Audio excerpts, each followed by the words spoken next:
みんなさん、こんにちは。今日は傘についてお話ししていきましょう。日本語を楽しみながら勉強してください。外国の人から、日本人は雨に濡れると溶ける、と言われるぐらい。日本では雨が降ると多くの人が傘を差します。少しでも雨が降ると、濡れないように、すぐに傘を差す人が多いです。普段から、カバンに折りたたみ傘を入れている人も多くいます。またコンビニや駅の売店などに行けば、ビニール傘を買うことができます。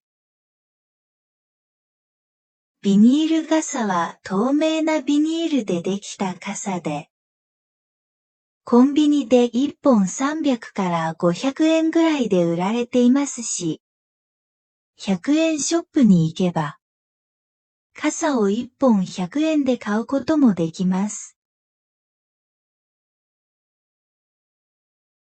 なので、雨が降ったらコンビニでビニール傘を買い、いらなくなったら捨てるという使い捨ての感覚で使う人もいます。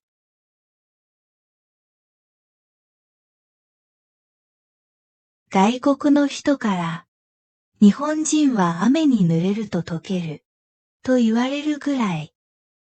日本では雨が降ると多くの人が傘を差します。少しでも雨が降ると、濡れないように、すぐに傘を差す人が多いです。普段から、カバンに折りたたみ傘を入れている人も多くいます。またコンビニや駅の売店などに行けば、ビニール傘を買うことができます。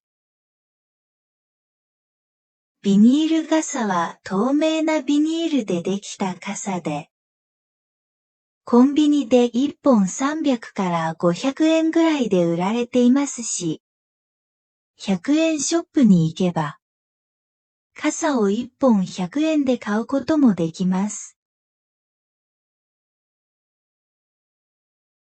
なので、雨が降ったらコンビニでビニール傘を買い、いらなくなったら捨てるという使い捨ての感覚で使う人もいます。